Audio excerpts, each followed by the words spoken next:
doing, diamond ring wearing, kiss stealing, wheeling dealing, limousine riding, jet flying, son of a gun, and I'm having a hard time holding these alligators. You're talking to the Rolex wearing, diamond ring wearing, kiss stealing, wheeling dealing, limo jet flying. We Rick flaring on us, flaring on us. We Rick flaring on us. You talking to the Rolex wearing, diamond ring wearing, kiss stealing, wheeling dealing, limo jet flying. We Rick flaring on us, flaring on us. Check, we Rick flaring on us, flaring on us. It's apparent these girls staring. I'm Rick flaring, gold across my chest. I'm fresh to death. I'm Paul Bearing, not at all scary. When I open like Betty Wops, they find to these circles that's going in like a carry shot. Woo! I'm going in like a Mary Pop off that Mary Crop at the top flow at the Marriott. So questioning me is like questioning you. See, we the best dressed, so come and get blessed with the crew. Not one but two, different ways to slaughter your crew. Committed tat across the chest, I guess she blessed with the truth. People want to see them checks, representation of proof. Living through my elders, trying to resonate to the youth. But ain't nothing to get my flash on. Longevity is heavily embedded in my melanin. Layman terms, I last long. My grind repetitive, I'm smoother than real silk. Lyrical cash cow, who can't cry for spilled milk. We in here. You're talking to the Rolex wearing, diamond ring wearing, kiss stealing, wheeling dealing, limo jet flying. We Rick flaring on us, flaring on us. We Rick flaring on us. You talking to the Rolex wearing, diamond ring wearing, kiss stealing, wheeling dealing, limo jet flying. We Rick flaring on us, flaring on us. We Rick flaring on us, flaring on us. This ain't no normal situation, this preparation with greatness. Industry full of fakeness is really up for the taking. See, life is what happened to you, more so how you take it. Don't get stripped of your knowledge and mentally leave you naked. I like to live otherwise. I'm sorry that I'm fresh to death. I put the polo and apologize. See, black son, we ain't nothing like the mother guys. Quit to socialize, we organize, then we mobilize. Off the deep end like a scuba diver. And no confusion, just keep it pushing like Uber drivers. Woo! Business fresh just like a supervisor in a Gucci visor. Can't find a smoother rhymer.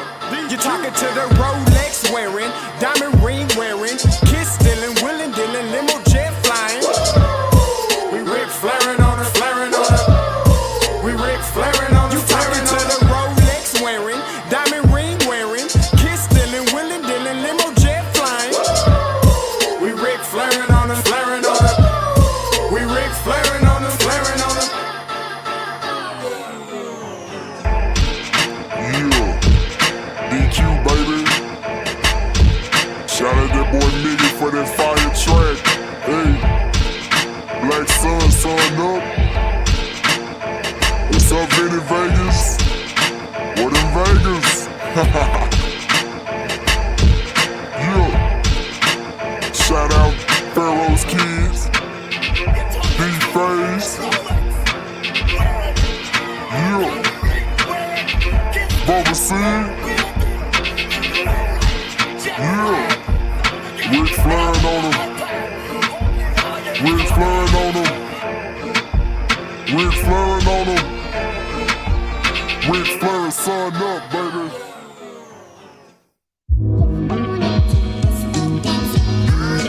Hey, yo, Scotty, you going crazy for this one. We see what you're doing, we salute you. Hey, let's get it started. It's Backpack Capital One. What's in your wallet? Got a call from my man A. Scott. I said I got it. Love that you highlighting all of these black colleges. Try to pay me for doing this. Look, bruh, if you don't get off my line with that foolishness, voice of the swag, pull up where you at, no cap. If the Brody is speaking the soft facts, my advice, tune in to every show. Captain Petty, but we know that the sergeants are with the smoke. Speculate, just tell me what is we doing. Get into it, okay, look, I'ma say this and keep it moving. My boy Scotty, man, he offered the least. Black grad, paying college, I'm glad that he called me. Walking cause we all been taught that talk is cheap. Even primetime knows Scott for the HBCU streets.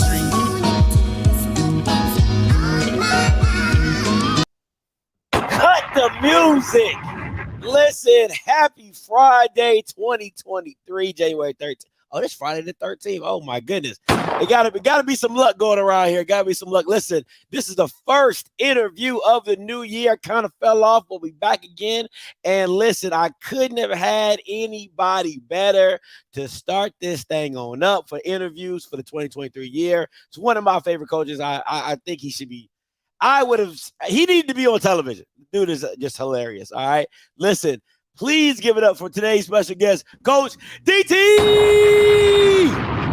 What's going on, man? What's good, Coach? Talk to me. Oh, man, thank you for having me, man. I'm just out here in Dallas in search for a barber right now. I'm looking pretty rough. Oh, what part of Dallas you in? Because, that's my old stomping grounds now. I'm in Euless. Oh, no, it's on the other side. Yeah, that don't count, huh? Yeah, that don't count. No, I was in that, like, Frisco, Carrollton, you know what I'm saying? Yeah, it's somewhere around there. Yeah, I was like, Euless. Those, that's the outskirts. Now I wasn't there, I was back in my days. Your time. I had a time. We having a time last night, boy. Let me stop. But Coach DT, what's going on with you? How's your Friday going? Going great, man. Excited to be here. Just talk to you, man. Catch up on everything, and just go from there, man. Absolutely. Now we gonna get right into it. Listen, I'm not gonna hold you very long. I know you're a busy man, got busy things, so we gonna go backwards to go forwards, right? I know I got some A&M alums in here. I know this was not the season that you were looking for. 4-7. What went wrong? Well, we lost a lot of key pieces. Mm-hmm. People don't understand. First off, everybody saw the quarterback league. That was a big piece. All-time leading passer, top 12 in history of college football, FCS. But the parts that you didn't realize is, D. Anderson led the nation for 9 weeks in touchdowns. He graduated. Xavier Moore had 1,000 yards, all SWAC. He graduated. O.J. Hilaire made all MAC this year. Yeah. He left. Abdul came into the season with a foot injury. Gary Quarles, who's now going to UNLV, he decided to, step away and take other opportunities. Brian Jenkins as well. So we made the best of what we had, and we was in every football game. Unfortunately, things just didn't go our way. Yeah, no, I mean, we saw it. We watched it. Okay, we watched a lot of those, especially me. What was you lost? Listen, we know you lost Akil Glass. What was the situation at quarterback last season? It seemed as though you guys didn't know if you wanted to go mobile with Xavier, or did sometimes Quincy fit the right game? So was it a game-by-game basis of who you felt, or maybe practice-wise, like, hey, I like what I'm seeing in practice from him. Let's go with him.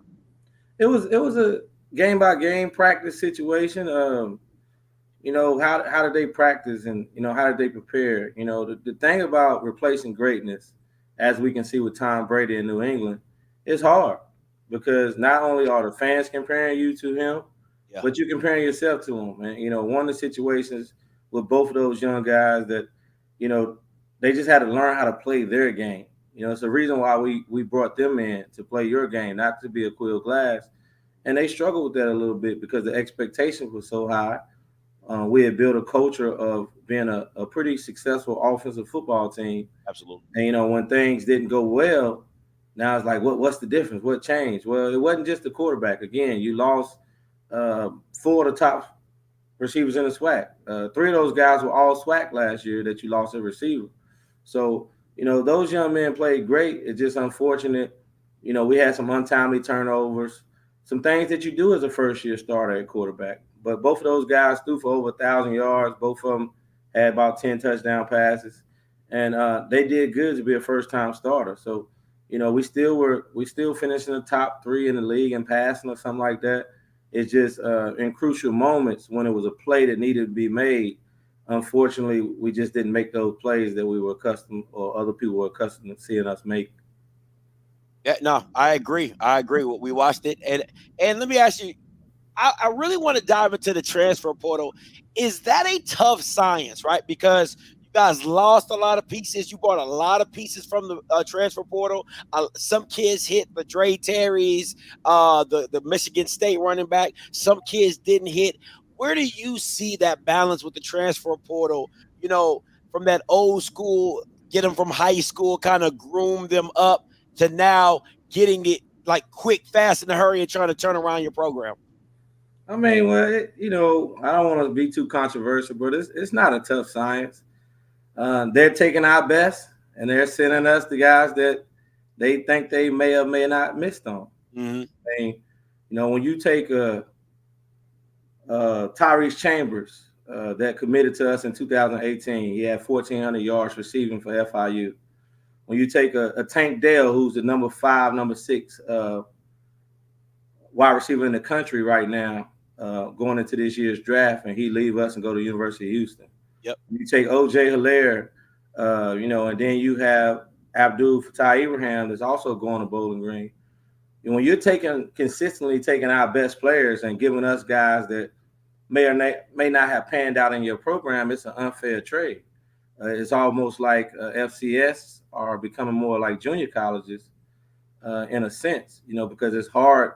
You can't recruit new guys because you're recruiting your guys every day. Like if your guys have a big game, yeah, and in particular if they're a younger guy and they having a great season, they might not come back next year. That's real. So it's becoming tougher. It's becoming tougher. We've always made our money getting transfers at smaller schools, but we've always made a lot of good money off of kids who may have been missed out on and need an opportunity to develop on our level. But now they're getting that tape. They're getting that opportunity to show they can play college ball. Like a Tank Dell who was 5'9", 145. And I remember telling one of my friends at the coaching convention, his first year, I said, hey, man, I got a pro wide receiver. He's going to the league. He's just 140 pounds. And everybody laughed at me. Mm. And then he left, and now everybody's saying what he's doing. So they're plucking our best players. And, so it's hard to create an atmosphere where you create a program of consistency. And that's what coaches and programs are built on, being consistent. How do you balance that between, that's what I'm saying, with getting those freshmen and trying to develop them and blending it with the transfer portal? Because a lot of programs are high transfer portal teams where they're looking 80%, maybe 60% of their teams come from the portal, and maybe the rest of it is coming from junior college as well as freshmen. But then you have teams like in the MEAC, more teams in the MEAC that are trying to find bits and pieces of portal, but predominantly their team is an underclassmen team, and they're just developing them as they come along.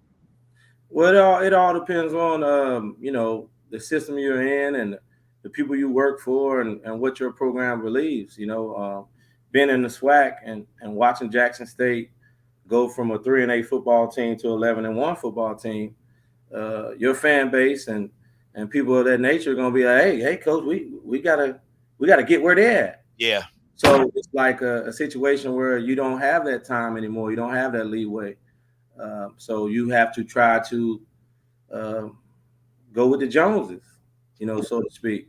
And it can be very tough. You don't get that opportunity to build those programs like you used to, because again, coaches are getting 2 to 3 year contracts. So year one, yeah, you can struggle a little bit, but year 2, hey man, I got to see y'all winning. Like, y'all need to be winning. Like, so year 3, yeah, we got to get you up out of here. So, again, coaching is that profession where you're getting judged every day. It's different. As I mentioned to you before, you kind of understand because you have a podcast and you're getting judged every day. People saying this, that, and the third about you, but a lot of those people don't live in the world we live in. They don't understand that, they're judging us every day. But I mean, we're not getting rich off this thing. HBCU coaches don't make millions of dollars like some of these other guys. So if I came to your job and saw you filing papers and I just went crazy and, man, you filed that wrong, fire him. Excitement doesn't start with an X, starts with an E. Like if I was just going crazy on you every day at your job because, I didn't agree with what you did, then you would have an understanding of what we go through. Oh my goodness. Listen, the way I be misspelling my words, I would not want somebody behind. I'm telling you. Right, they invented spell check because of me. Now, personally, Oh man, yeah. that's real, coach. That's real. Now, a few more about your season. What was the toughest game this season? For you, particular, you just maybe it wasn't. You just man, we didn't have it that day, or it was just a great game and you came out on the short end of the stick. Well, the toughest two games were the Classic, of course. Oh man, We had every opportunity to win that game. Came down to a couple situations. Got a couple bad breaks. Missed a couple touchdown opportunities, and to lose to an in-state rival that we hadn't lost to in 4 seasons, that was definitely tough. And to see my seniors, feel terrible about that. That was tough. That was tough on me. And the other game I have to say was Austin P.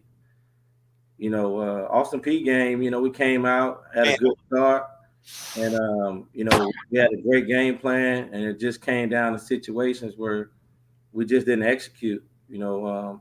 It's other games that, whenever you lose, you always feel terrible about a loss. Losing to Mississippi Valley, which, Coach Dancy's a great coach, but, losing to Valley on national TV, that's tough. But losing to Austin P, that kind of, and FAMU right in that same area, that those games really hurt because we put a lot of time and effort into that. And then right after those games, players started to look at other options. So not only did you lose the game, but, you kind of saw where your team was headed. So it was like, okay, now we got to rally. We had some guys that stepped away at that time, and very happy for those guys where they're going with their endeavors. But it's like guys that you were dependent on, they stepped away, and other guys saw them step away. So now they're thinking about stepping away. So you're just like trying to take the team, and that was really tough. But we held it together. And, we won some games after that point. After starting off 0-4, we won our next 3 games. So, and we should have won the Classic. Shoulda, coulda, woulda, but we didn't. And, things happened from there. I think for me, the game that was the toughest, and on top of that Austin P game, I would have to say the Jackson game. I was there. I saw it. I was cold like everybody else was. But the Grambling game, I felt that you guys that looked like A&M football. Like when you guys put it all together, the Alabama and Grambling game looked like that old A&M. You don't know what's coming next. We're spreading you out, throwing it all over the yard. And that Jackson game, while watching it, I'm like, yo, DT is in his bag tonight. Like you and Maynard and Ma were all on the same page. I feel like you had a great game plan, but it was just a missed execution here, a misplay there, like a missed opportunity there. But everything seemed like the game plan that you had going in was A1. It just seemed like a lot of missed execution everywhere that at the end didn't equal into points at the end of the game. But I absolutely love the game plan. I absolutely love that you guys were fearless. I mean, punt fakes and QB sneaks. Right. I mean, y'all had it all. I mean, y'all just unloaded clips, just plays. I was just like, oh yeah, this is good. But here and there was a tough one.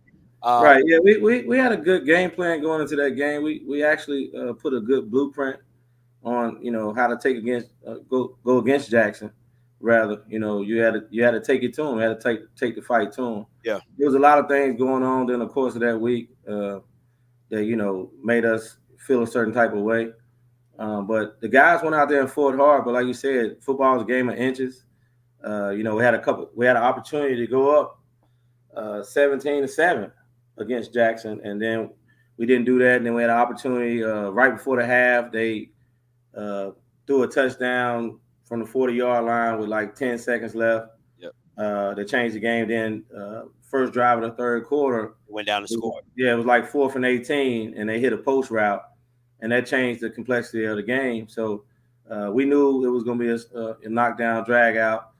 Defense played great. Unfortunately, we just wasn't able to put enough points on the board to help us win that game. The one play that I was like, if you know how like you be grading papers and you're just like it would have been 100, but you got this one wrong. When you called the option play at the 45, like you guys were on, I think you was on their 30 or their 35 going in for the half.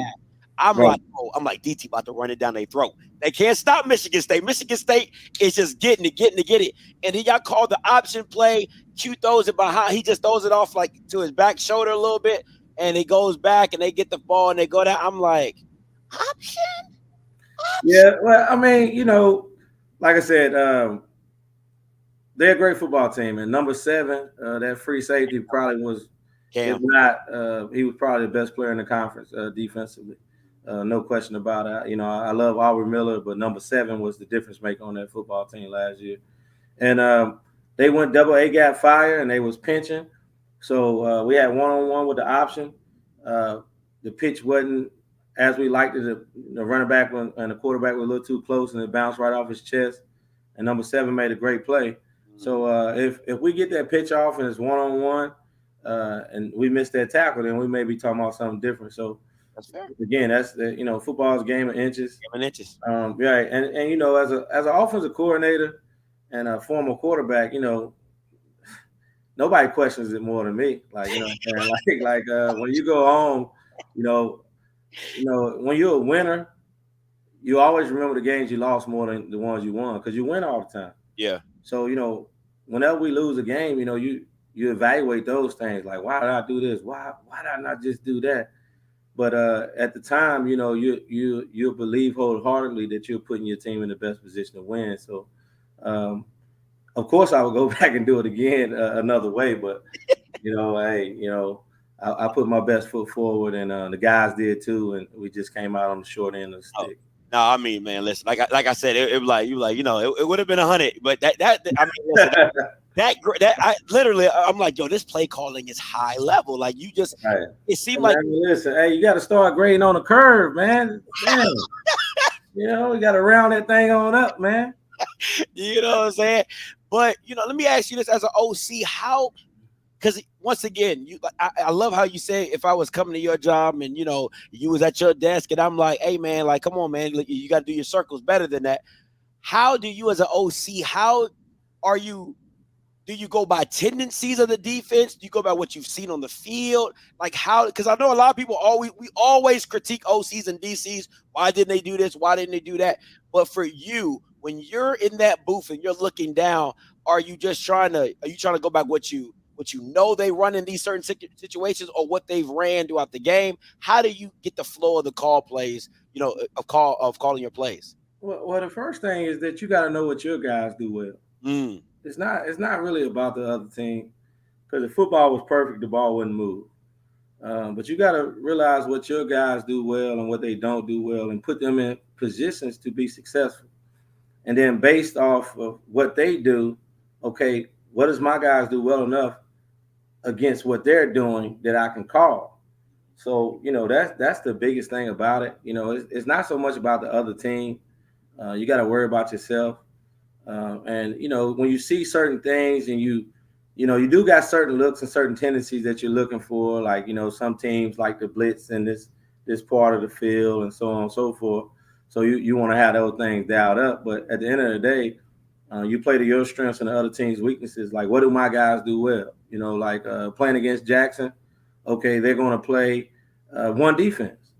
They're playing cover 1, cover 0. Okay, well, Quincy Casey throws a great ball, but Xavier is another tailback.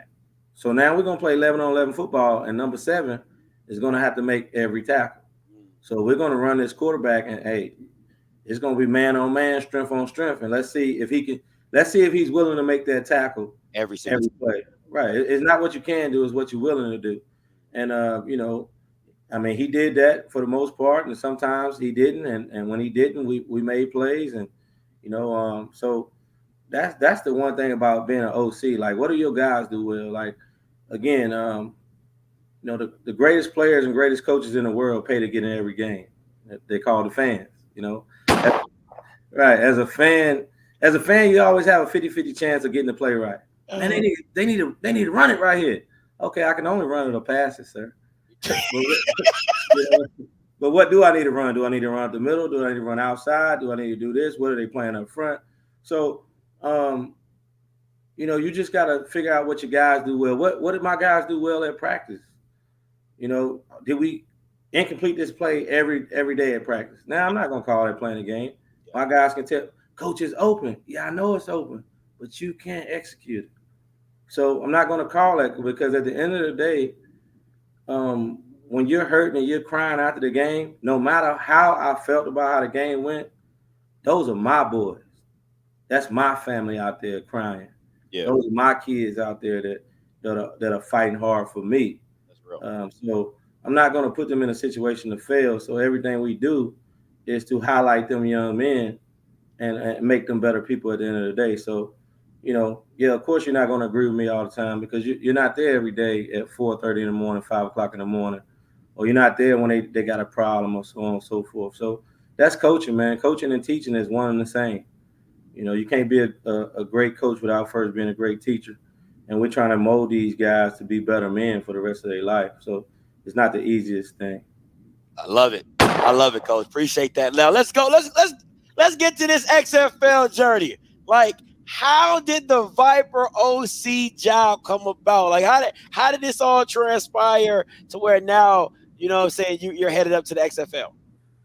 Man, destiny, God, believing in myself. I called an agent, and I called him, and honestly, this is how it went. I said, hey, my name is Duane Taylor, and I'm the best coach you've never met.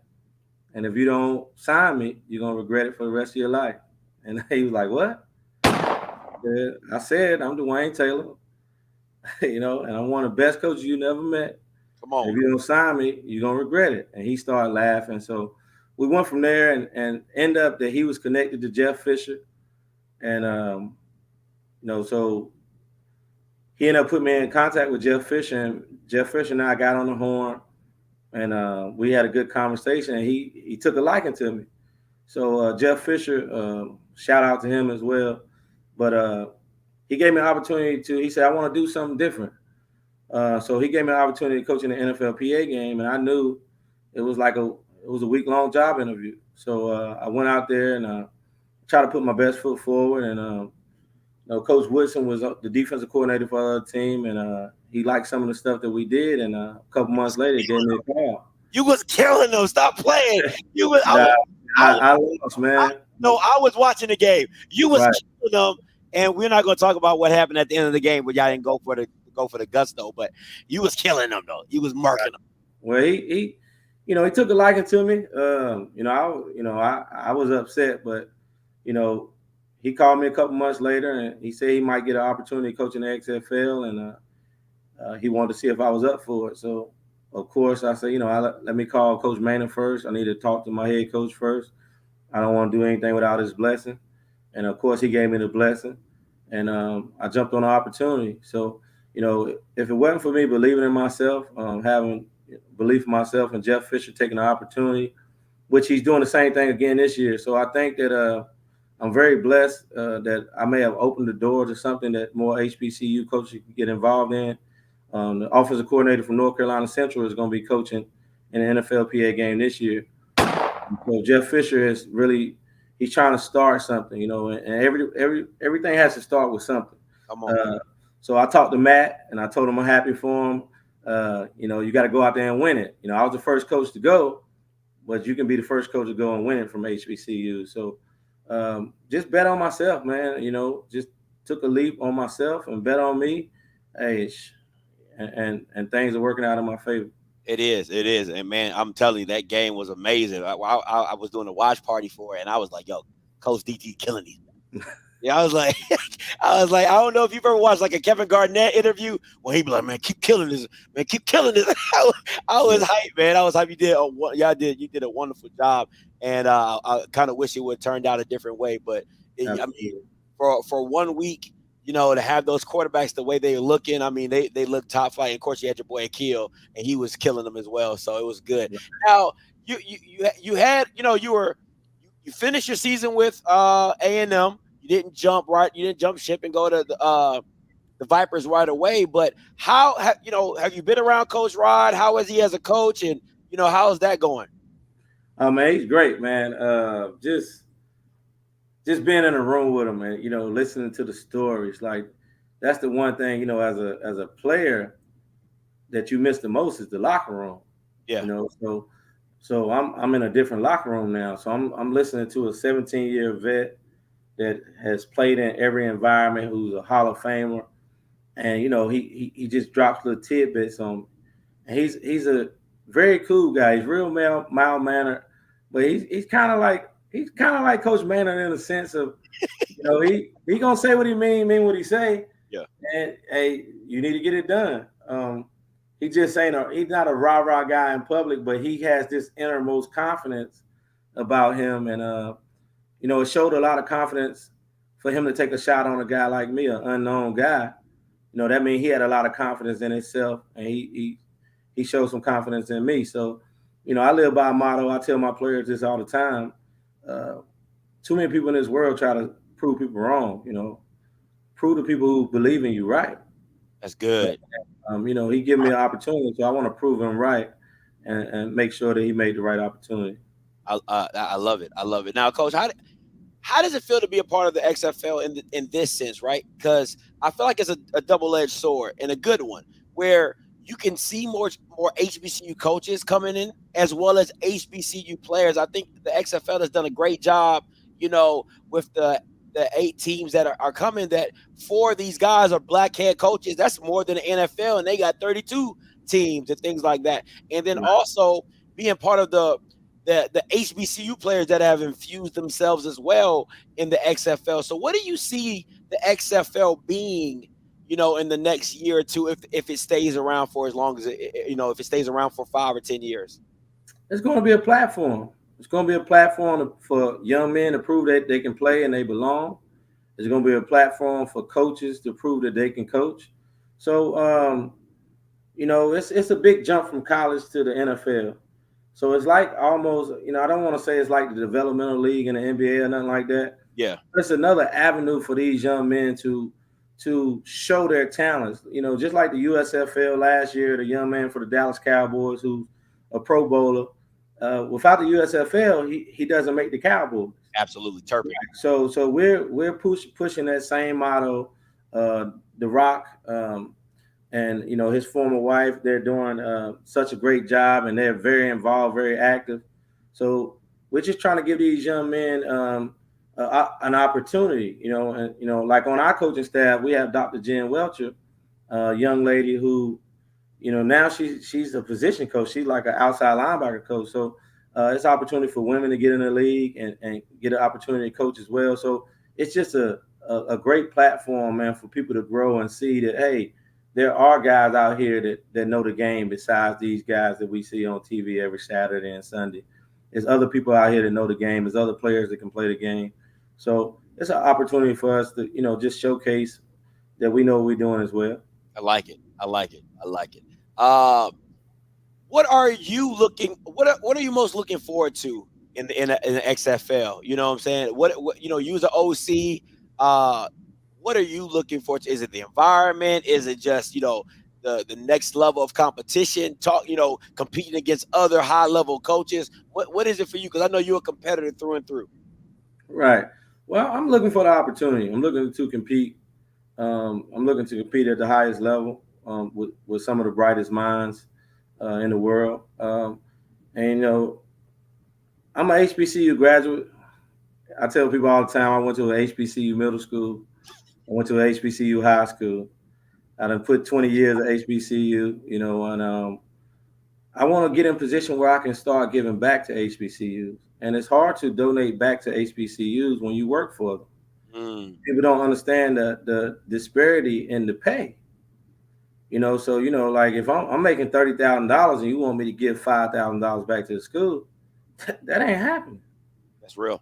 Like I love my university. I love Fayetteville State. I love Alabama A&M, Hampton, all the places, Winston-Salem State, all the places that gave me an opportunity to coach, and even the places that didn't give me an opportunity to coach because I played against those places and coached against those. So I love them all. But I can't give any money back. because I don't make none. So, when you get in position now, if you get to the NFL or you get to the Power 5 and you get to all these places, and now you're making, $8 million a year. Okay, now you can call me and I can give $100,000, $200,000 back to my university. And now I become a part of the fabric. But, it's so hard to become a part of that fabric when you don't have that foundation. People don't really realize that, most HBCU graduates are first generation students. Yeah. Right. So, their household normally makes about $39,000 to $49,000 a year, whereas Michigan State, for example, most Michigan State graduates are third generation, and their average salary is $149,000 a year. So of course they're giving back to their schools on greater levels because they have more tradition and they've made a plot of money so they can donate back. And at the end of the day, that's always been my goal, to give back not only to my community but to my family, my friends. So I just see this as a platform to reach more people, and also to show that people in the Chitlin circuit can coach. So that's what it is. I love it. I love it. Last two questions, Coach, and we're gonna let you go. How do you feel your time with Connell Maynard has prepared you for this moment? I know you've said on multiple interviews how he's like a father figure to you, but how has this opportunity, how has Connell Maynard felt like he prepared you for it? Oh man, in every way possible. I've been knowing Coach Maynard again since I was 18 years old, and everything in my life he's always used it as a teachable moment. So we still talk twice a week right now. We're about to start practicing the next couple of days. I talked to him about my script and what I'm thinking about running and all kinds of stuff. He'll, well, DT, you need to think about this, do that. So he's still a huge part of my life. I'm not going to leave. That's the reason why I'm here. The platform that he gave me. So I'm not going to leave him behind. And Marcus Lawrence and Jason Mai and Bobby Turner and Fred Ferrier, all those guys, I still talk to those guys. Like, hey man, what y'all thinking right here? What should I do here? So, he's prepared me tremendously for this opportunity, and I know he's going to be behind me 100%. They're already planning a watch party for the first game. We play on ABC first game, so they're planning a watch party for that. And then they're going to come to a couple games, the whole coaching staff. So I'm just excited about it, and I want to do well, not just for myself, but I want to do well for him and his coaching tree. Yeah. Where they can see, like, hey, hey, Coach Maynard, you got some good coaches down there. Look at what his offensive coordinator is doing here. Then Jason Mai gets an opportunity. Then Marcus Lawrence, and then Keanis Boulware, and all those guys get an opportunity to continue to chase this dream that we've all been chasing for years. Yeah, man, I might have to make a trip. You know what I'm saying? That's I gotta go before I get my kids for the summer though. But you know what I'm saying? Because I ain't putting all them Bama's on the plane. That ain't it. But no, I'm definitely gonna have to make a trip somewhere. You just let me know when's a good game and we'll make that happen. But definitely, I'm gonna probably do a watch party here, supporting you and things that you do. Now, last question, Coach. I feel like it's a dumb question when I ask it to you because I already know what the answer is. But I want to piggyback. I want to make it. Do you feel any pressure? And I'm gonna have a two-part to this. Do you feel any pressure, or do you feel any pressure having HBCU on your back, or do you even think like that in the realms of this? Of course, I think like that. I want to prove to the world that we're good ball coaches, and not only we're good ball coaches, but we're good people. But at the end of the day, as I told you before, I'm my mama's firstborn child, so I was born first. I was born a winner. I'm my mama's son. She called me a superstar every day of her life. So it's my time. It's my hour. I'm trying to take this 15 minutes of fame, put a couple commercial breaks in there, put a couple stops in there, and make it to a mini series. So and just keep this thing going, and just be the best version of myself. And hopefully, when I get to the top, I can drag some people with me. Just drag a couple of people, drag some people here and there, and help them realize some realities in their life. Not trying to be funny or whatever. just being honest, I've mastered being broke. I mastered that. I got PhD in broke. Like shit, I've been there forever.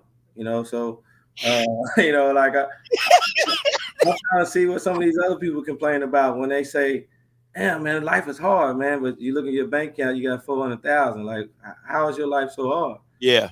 So I'm trying to see what that's like, but I'm not trying to just see what it's like for me. I'm trying to see what it's like for my friends and for my fellow coaches and everybody like that. We have a lot of coaches that will be in this league, from HBCUs. Coach Barlow, that'd be a great game to come to because I know he got 4 HBCU guys on his staff. Coach Keith Wagner, who coached with us at Winston-Salem State and at Alabama A&M in 2018, he's the O-line coach for Orlando. So there's a couple guys in the league that are making a jump. But again, like we're trying to get to the mountaintop. And right now, just standing at the bottom of the mountain, just looking up, it looked real big. But, just got to put my head down, keep scratching and clawing and get to the top. And when I get to the top, I got to be careful on the way back down and, let somebody else get on my shoulders and help them get to the top so they can see a little further than they've seen before. I love it, Coach. I love it. I appreciate you for your time, Coach. Any last words to A&M Nation, Bulldog Nation? We're watching Coach DT, the new OC at the Vipers, Vegas Vipers. Man, I'm trying to go. Why you ain't got no games in Vegas? Hey, yeah. No, we got 5 games in Vegas. Where I don't see no Vegas games. Where the Vegas games at? The ones in dark, man. Oh, okay. Don't worry about it, baby. Hey, we're gonna pray for them all. God bless some of them with sight. The ones that's highlighted, man, the darker ones. Man. Oh, man. I wanted to see like Vegas. I thought it was like Vegas something. You know what I'm saying? Something. Nah. Well, right now we're playing in a new stadium until we get our permanent home or whatever we're gonna do. Okay. Cashman Field is a great stadium, and it's Vegas. I mean, you probably be asleep at the game anyway because you're gonna be trying to stay out all night trying to win you a couple dollars. Yeah. You gonna come to the game all tired. So hey, but as long as you're in there, man. So it's Vegas, baby. Where would you want to go? So we're excited. We're definitely excited. We're excited for the opportunity. And like we're the first game. Like we're starting off the season. So that in itself is so exciting. Like, pressure is what you put on yourself. I put a lot of pressure on myself to be successful. But that's what I'm supposed to be. Greatness. All right, greatness. Listen, guys, I appreciate your time. Coach, I appreciate your time as well. We wish you luck. Bulldog Nation wishes you luck as well. And we'll see you February 18th, 12 p.m. ABC primetime television, Choctaw Stadium. Matter of fact, I might go to Dallas. That's right in Dallas. I might as well. Right there. You know what I'm saying? That's a hop, skip, and a jump.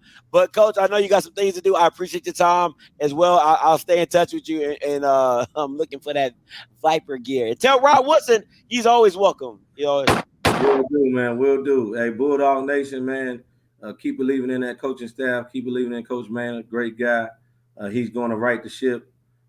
He's never had a losing season there before. So there's no reason to think that that's going to continue to happen. So you got the right people in place. Just keep working the plan, keep working the process. All right, Coach DT, you take it easy. All right, thank you, man. Have a great one. You too. Hey, guys, you already know what it is. That was Coach DT of the Vegas Vipers. All right. And once again, if you want to see the schedule, listen, you need to be in attendance. You ain't got to go to the game, you know what I'm saying? But we need to have eyes on one of our own, Coach Reggie Barlow. I'm going to try to get him on here as well, talk about his team and his time in the XFL as well. But, guys, you're going to see HBCU players there. You're going to see former HBCU coaches on here. We need to have eyes on and support what they're doing and get you some merch. Maybe, I don't know. I know y'all some school. If you want to get some merch, get some merch. I'm gonna try to get some merch. I'm gonna try to get some merch. I'm gonna shout out to that. All right, guys. Listen, I appreciate your time. I'm trying to go to the State Farm Arena, the Battle of the Bands tomorrow. All right, I haven't bought my tickets yet. I need to buy my tickets because Key a band head. She like a mini band head, so we probably gonna have to go anyway. You know what I'm saying? But so we if you're in Atlanta, you probably gonna catch me at the Battle of the Bands. You know what I'm saying? I wish the tickets were just a little bit cheaper, just a little bit. I mean, it's the man who really cares. But you know, whatever. I'm not gonna do it.